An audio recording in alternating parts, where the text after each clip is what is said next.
Universe நேயர்களுக்கு எனது அன்பான வணக்கத்தை தெரிவித்துக் கொள்கிறேன் தோழர்களே. ஒரு கிளாரிஃபிகேஷன் இந்த வீடியோ. சிவாஜி கணேசன் யார்? நடிகர் திலகம் சிவாஜி கணேசன். இந்த சிவாஜி என்கின்ற பெயரை கொடுத்தது யார்? திராவிட இயக்கத்தின் பிதாமகன் கொடுத்தது.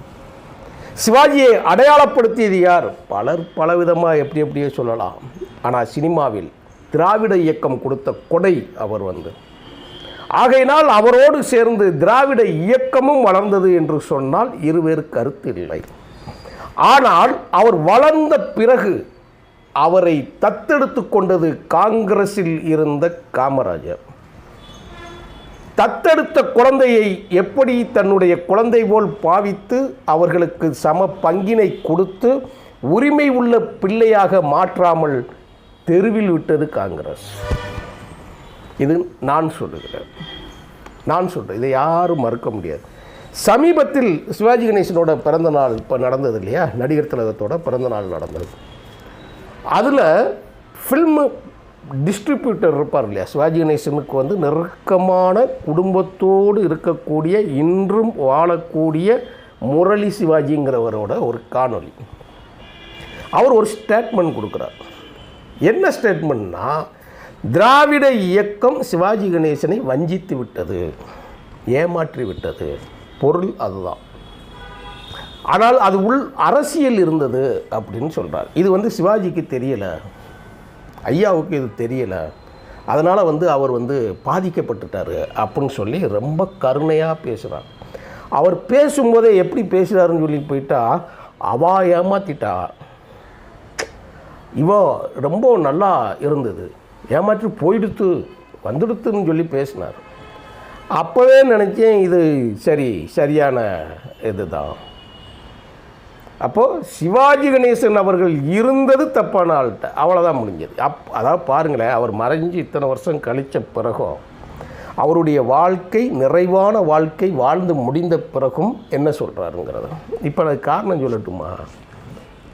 முரளி சிவாஜி அவர்களுக்கு இப்போ நான் சொல்கிறேன், நீங்கள் தான் ஏமாற்றப்பட்டோம், தாம் வஞ்சிக்கப்பட்டு விட்டோம் என்று சிவாஜி நினைத்திருந்தால், இன்னொன்று சொல்லட்டுமா, எம்ஜிஆரை காப்பாற்றியவர் சிவாஜி. திராவிட இயக்கத்தை உயிர்ப்போடு வைத்திருந்தவர். தேசிய இயக்கமான காங்கிரஸை காலில் போட்டு நசுக்கி பிதுக்கி எறிஞ்சவர்.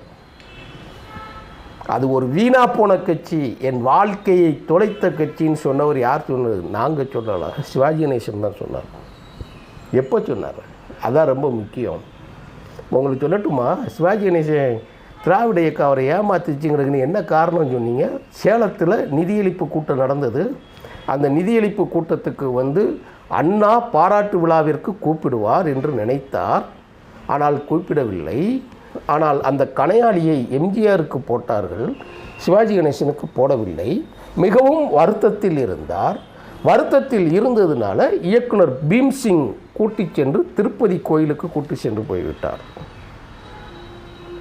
அங்கே போய் திரும்பி வரும்போது திருப்பதி மலை கணேசா மொட்டை உனக்கு ஒரு கேடாங்கிற வசனங்களில் போட்டாங்க. அது கோபமாயிடுச்சு, காமராஜர்கிட்ட சேர்ந்துட்டார். Right, okay, காமராஜர்கிட்ட சேர்ந்துட்டார். காமராஜர்கிட்ட சேர்ந்த பிறகு அதனால் நமக்கு என்ன கிடைத்தது அப்படி என்று இவா சொல்கிறா. அவள் சொல்கிற பாணியிலே நான் சொல்கிறேன். இவா சொல்கிறா, அவா அண்ணாவை விட்டு பிரிஞ்சதுனால, அவாங்கிறது யார்? சிவாஜி கணேசன். அவா பிரிஞ்சதுனால தமிழ் திரையுலகத்திற்கு புராணப்படங்கள் எல்லாம் கிடைத்தது, கடவுள் படங்கள் எல்லாம் கிடைத்தது. அப்படி இல்லைன்னா நமக்கு இப்படி ஒரு தத்துவம் கிடைத்திருக்குமா? எல்லாம் என்னென்ன சொல்லுவோம்? மக்களுக்கு புண்ணியம் கிடைத்தது, மக்களுக்கு பகுத்தறிவு கிடைத்தது, மக்களுக்கு சுயமரியாதை கிடைத்தது, மக்களுக்கு அரசியல் விழிப்புணர்ச்சி கிடைத்தது என்று நீங்கள் பேசலாம். புராண திரைப்படம் கிடைத்தது. எங்கே போய் சேர்ந்து நம்ம யார் கூட என்ன சேர்ந்துன்னு போனால், கோயிலுக்கு போக சொன்னால் பூம்பொறுப்பு தான் கிடைக்கும். கோயிலில் போய் கூட்டத்தில் நின்னால் மிச்சத்துக்கு சுண்டல் தான் கிடைக்கும். அதுவும் கொஞ்சம் விசுவாசமாக இருக்கே, உனக்கு உண்டச்சோறு வேணால் கிடைக்கும். அதுதானே கிடைக்கும், வேறு என்ன இருக்குது? பிறகு நீ காமராஜரோட காங்கிரஸில் இருந்து நீங்கள் சேர்ந்தால் நீங்கள் என்ன எடுக்கணும்? காந்தி நமக காந்தி நமக, ராஜாஜி நமக ராஜாஜி நமக, ஓ பிதா நேரு மாமா காந்தி தாத்தா. வேறு ஒன்று என்ன சொல்ல முடியும்? வேறு எதுவும் சொல்ல முடியாது இல்லையா? புராண படம் தான் எடுக்கணும், வேறு என்ன எடுக்க முடியும்? இதைத்தான் நீங்கள் சொல்ல வந்தீங்க. ஆனால் இதில் என்ன நடந்தது? இதுதான் முக்கியமான செய்தி நான் சொல்ல போகிறேன். இது இப்போது சிவாஜி கணேசன் அவரோட வாக்குமூலத்திலே நான் சொல்கிறேன் என்ன நடந்துச்சுன்னு சொல்லி. சிவாஜி எம்ஜிஆர் இறந்தபோது அரசியல் நெருக்கடி வருகின்ற சூழ்நிலையில் இன்றைக்கி பிஜேபி செஞ்சுக்கிட்டே ஜெயலலிதா இறந்தப்போ என்ன நடந்துச்சுன்னு சொல்லி, அன்னைக்கு காங்கிரஸ் செஞ்சது இன்னைக்கு பிஜேபி செய்ததை விட, நல்லா கேட்டுக்கோங்க, இன்றைக்கி பிஜேபி செய்கிறதை விட ஜெயலலிதா இறந்தபோது என்னென்ன பிரச்சனை நடக்கு, இப்போ விஜய்க்கு என்ன நடந்துக்கிட்டு இருக்கு, இதெல்லாம் நீங்கள் பார்த்துக்கோங்க. இதை விட 1000 மடங்கு காங்கிரஸ் காவாலித்தனம் செய்தது. அவ்வளோதான் வார்த்தை. சும்மா டீசெண்டாக பேஜ் என்ன கிளிக்க போகிறோமா? உண்மையை இந்த இனத்திற்கு கேடு என்று வருகிற பொழுது அதை சொல்லுவது சாட்டையால் அடிப்பது போல தான் இருக்கணும். நம்ம என்ன பவுடர் அடிக்கிற வேலையா நமக்கு? காவாலித்தனம். அதனால தான் காங்கிரஸ் இன்றைக்கி கிடக்கு, இப்படி கிடக்கட்டும், விடுங்க, அது தப்பி பிழைக்கட்டும், அதனால் இருக்குன்னு இருக்கட்டும், முடிச்சுக்கிடுவோம். சரி, சிவாஜி கணேசன் என்ன செய்தார் அப்படின்னு கேட்டால், எம்ஜிஆர் இறந்தப்போ உணர்றாரு, காங்கிரஸ் ஆட்சியை பிடிக்க துடிக்கிறான். இப்போது சிவாஜி ரசிகர்களாக இருந்த 4 எம்எல்ஏக்கள் இருக்காங்க. அந்த 4 எம்எல்ஏக்களில் ஒருத்தர் சம்பத்தோட பையன், ஈவிகே சம்பத்தோட பையன், இளங்கோவண்ணை சமீபத்தில் இருந்தாலும் அவர் எம்எல்ஏ. அவர் உட்பட 4 பேரை ராஜினாமா பண்ண வச்சார். காங்கிரஸோட காவாலித்தனத்தை, நான் சிவாஜி கணேசனோட மொழியில் சொல்கிறதா இருந்தால் பித்தலாட்டத்தனத்தை தகர்த்து எறிந்தவர் சிவாஜி. நான் இதை யாருக்கு சொல்கிறேன் தெரியுமா? முரளி சிவாஜிக்கு தான் சொல்கிறேன். காங்கிரஸில் சேர்ந்தார் அவர். அதுக்கு பிறகு புராண படத்தில் நடித்தா, எல்லாம் நடித்தா, சரியான நேரத்தில் சரியான தண்டனை கொடுத்தார். அது அவர் பாணியிலே சொல்லட்டுமா? 30 வருடங்கள் என் வாழ்க்கையை வீணடித்து தொலைந்து விட்டேன். ஆகையினால் நான் தமிழ்நாட்டு மக்கள் என்னை தலைமேல் வைத்தாலும் சரி, காலில் போட்டு மிதித்தாலும் சரி, இந்த மண்ணில் நான் சாக விரும்புகிறேன்னு வாக்குமூலம் கொடுத்தார். என்னைக்கு கொடுத்தார் தெரியுமா? 4ஆம் தேதி 5வது மாதம் அவர் கொடுத்த கட்சி ஆரம்பித்த தேதியில். இந்த ரெக்கார்டு எங்கே இருக்குன்னு சொல்கிறேன். ஜூனியருடன் பதிப்பில் வந்திருக்கு, 2011 வந்திருக்கு. எங்கே இருக்குது? மதுரையில் ஒரு கல்யாணம், அவர் கட்சி ஆரம்பிச்சிட்டார். அந்த கல்யாணத்துக்கு பேச வர்றார். கூட்டம் பயங்கரமான கூட்டம். அதை நான் தம்ப்நெயிலில் போட்டிருக்கேன், அதை பாருங்கள். அந்த கூட்டம் தம்ப்நெயிலில் இருக்குது, அதை பார்த்துக்கோங்க. சரியா? அந்த கூட்டத்தில் அவர் பேசுகிறார் திருமணத்தில். அப்போ அவர் சொல்லக்கூடிய வார்த்தை தான் என்ன வார்த்தைன்னா, 30 வருடமாக என் வாழ்க்கையை வீணடித்து விட்டேன்.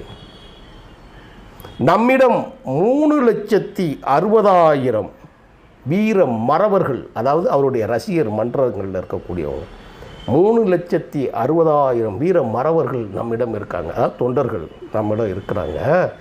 நான் என் பலத்தை மறந்துவிட்டு நான் காங்கிரஸுக்கு கூஜா தூக்கக்கூடிய வேலையை நான் பார்த்துட்டேன். இன்னொன்று சொல்கிறார். எப்படி சொல்கிறார் பாருங்க. தேசியம் தேசியம் என்று நினைத்து காஷ்மீர் நம்மது, பம்பாய் நம்மது, டெல்லி நம்மது என்று நினைந்து நான் ஏமாந்து விட்டேன். நல்லா கேட்டுக்கணும். ஆனால் தமிழ்நாடு தான் எனதுங்கிறதை நான் மறந்து விட்டேன். இதை எம்ஜிஆர் சொல்கிறார். இவருக்கு எம்ஜிஆர் இறந்தப்போ சிவாஜி சொல்கிற வார்த்தை. இது ஒன்றும் சாதாரண முரளி சிவாஜி, இதை நீங்கள் கவனிச்சுக்கணும். காங்கிரஸில் சேர்ந்ததுனால தான் அவளுக்கு பெருமை கிடைச்சுன்னு இல்லை, தமிழ்நாட்டை தூக்கி நிறுத்துவதில், தேசிய இயக்கத்தை ஒழித்து கட்டியதில் சிவாஜி கணேசன் அவர்களுக்கு முக்கியமான பங்கு உண்டு என்பதை திராவிட இயக்கத்தின் நலன் விரும்பிகளாகிய, தமிழர்களின் நலன் விரும்பிகளாகிய நாங்கள் உச்சி மீது நின்று நாங்கள் சொல்லுவோம். அவரோட எங்களுக்கு 1000 விமர்சனங்கள் அரசியலில் இருக்கலாம், ஆனால் கடைசி நேரத்தில் கச்சின்னு கழுத்து அறுத்து தூக்கி போட்டு போனார். அவர்தான் சிவாஜி. எங்களுடைய பிதாமகனில் ஒருத்தர். திராவிட இயக்கத்தை காத்து நின்ற எல்லைச்சாமி என்று கூட நான் சொல்லுவேன். அதில் சொல்கிறேன், இந்த ஒரு கருத்தே போதும். எம்ஜிஆர் இறந்தப்போ நடந்த சம்பவங்கள், ராஜீவ்காந்தி, அடே அப்பா எத்தனை பிரச்சனை என்னது, என்னென்னலாம் நினச்சி இந்த தமிழ்நாட்டை சூறையாட வந்தபோது இவர் எல்லைச்சாமி மாதிரி காத்து நின்னார் அவர். அதைத்தான் நாங்கள் இன்னும் எவ்வளோ பெருமையோடு நான் சொல்கிறேன் பாருங்கள். அடுத்து சொல்கிறாரு பாருங்க, எப்பா எதிர இருக்கக்கூடிய காங்கிரஸ்காரங்களை பார்த்து சொல்கிறாரு, எப்பா என்ன மாதிரியே நீங்களும் நாசமாக போயிடாதீங்க. வேகத்தில் வந்துருங்க. ஏன் அதுக்குங்கிறத அவர் ஒரு காரணம் சொல்கிறாரு. டெல்லிக்கு ஏலக்காய் மாலை வாங்கிட்டு போயிருப்போம். டெல்லிக்கு ஏலக்காய் மாலை நேரு மாமாவிலேருந்து இந்திரா காந்தி அம்மாவிலேருந்து அவங்களுக்கெல்லாம் போடுறதுக்கு, சாஸ்திரியிலேருந்து மொரார்ஜியிலேருந்து எல்லா ஆள்களுக்கு பிரதமர் அவங்களுக்கு நான் போட்டிருந்தேன். அந்த கொண்டு போன ஏலக்காய் மாலையை சேர்த்து வச்சுருந்தா தமிழ்நாட்டில் மிகப்பெரிய ஏலக்காய் மண்டி எங்கிட்ட தயார் இருக்கும்னார். நன்றி கெட்ட கட்சி காங்கிரஸ். இவர் சொன்னது நன்றி கெட்ட கட்சி. இலங்கை தமிழர்கள் பிரச்சனையில் எப்படி கையெழுத்து வாங்கினார்கள் என்பது வேற யாருக்கு தெரியாமல் இருக்கலாம், எங்களுக்கு தெரியும்ல. ஸ்டேட்மெண்ட், ஓப்பன் ஸ்டேட்மெண்ட் கொடுத்தார். திராவிட இயக்கத்தின் மூல பிரச்சனையாக இருக்கக்கூடிய ஈழத்தமிழர்கள் பிரச்சனைக்கு அவர் வாக்குமூலம் கொடுத்தார். எப்படி கையெழுத்து வாங்கினா மேதகவிடம் நமக்கு தெரியும் இல்லப்பா. அதனால் இந்த தமிழ் மக்களுக்கு காங்கிரஸ் இயக்கத்தில் சேர்ந்து நான் செய்த துரோகத்திற்கு தமிழர்கள் என்னை தலைமீது வைத்திருந்தாலும் சரி, கால் மீது போட்டு மிதித்தாலும் சரி, என் உயிரும் என் வாய்மையும் இந்த தமிழ் நிலத்திலே நான் போக வேண்டும் என்று விரும்புகிறேன். நமக்கு ஓட்டு போட்டாலும் சரி, போடாட்டிலும் சரி. ஆனால் கடைசி நேரத்தில் நாம் ஒரு சரியான முடிவெடுத்தோம் என்ற மன நிம்மதியில் நான் கண்ணை மூடுவேன் என்று பகிரங்கமாக விளக்கம் கொடுத்தவர் நடிகர் திலகம், பத்மஸ்ரீ, பத்மபூஷன், தாதா சாஹேப் சிவாஜி அவர்கள். செவாலியன் கூட போட்டுவோம். இன்னொன்று சொல்லட்டுமா? காங்கிரஸில் சேர்ந்து காங்கிரஸுக்காகவே தன் வாழ்நாள் எல்லாம் அர்ப்பணித்து தமிழர்களை காட்டி கொடுத்த மாப்போசிக்கு காத்து நின்னது திராவிட இயக்கம். சாகிற வரைக்கும் காங்கிரஸ் தான் இந்த இதில் எல்லாம் சொல்லி இந்திய தேசிய காங்கிரஸுக்கு தலைவராக இருந்த காமராஜரை காப்பாற்றியது திராவிட இயக்கம். அதை நீங்கள் மறந்துக்கணும். நாங்கள் எப்படி சொல்லுவோம்? நாம் தமிழர், சீப்பா, ஆதித்தனாரை காத்து நின்றது திராவிட இயக்கம். திருவிக்கால இருந்து, மறைமலை அடிகளில் இருந்து, யாரெல்லாம் எங்கெல்லாம் நீங்கள் இருந்து இந்த இனமான மொழி பிரச்சனையை பேசி, தமிழர்களின் நலப்பிரச்சனையை பேசி அரசியல் நினைத்தவர்களை அழிக்க வேண்டும் என்பதற்காக வேறு வடிவங்களை செயல்பட்டவர்கள் அத்தனை பேருடைய ஒப்பற்ற அரசியலை மதித்து அவர்களை தமிழர்கள், நல்லா கேட்டுக்கோங்க, தமிழர்கள் என்கின்ற போர்வையில் அவர்களுக்கு சிலை வைத்து, பதவி கொடுத்து, மரியாதை செய்து, பென்ஷன் கொடுத்து காத்து நின்றது திராவிட இயக்கம். இதை யாருக்கு சொல்கிற? முரளி சிவாஜி அவர்கள் இதை தெரிஞ்சுக்கணும். நீங்கள் சிவாஜி கணேசன் அவர்களுடைய எல்லா வாழ்க்கையும் சொல்கிறீங்க இல்லையா? எல்லாம் 1952, 62, 62, 72, 2001 சிவாஜி கணேசன் மறைஞ்ச செய்தி வரைக்கும் பேசுகிறாலும் இதை மறந்துடக்கூடாது. வரலாறை தவறுகளாக பதிவு செய்யாமல் உங்களைப் போல குதர்க்கமாக பேசுபவர்களுக்கு எங்களை போன்ற ஆள்கள் இன்னும் வரலாற்று ஆவணத்தோடு வாழ்கிறோம் என்பதை சொல்வதற்காகத்தான் இந்த காலொனி. வாழ்க சிவாஜி புகழ், வளர்க அவர்தம் தமிழர் பெருமை. சிவாஜியால் இந்த மொழி பெருமை உயர்ந்து நின்றது. சிவாஜியை தூக்கிவிட்டது திராவிட இயக்கம்தான். சிவாஜியை காணாமல் செய்தது காங்கிரஸ் என்பதை மீண்டும் சொல்லி யூனிவர்சில் பதிவு செய்தமைக்கு மிகவும் பெருமைப்படுகிறேன் தோழர்களே. நன்றி, வணக்கம் தோழர்.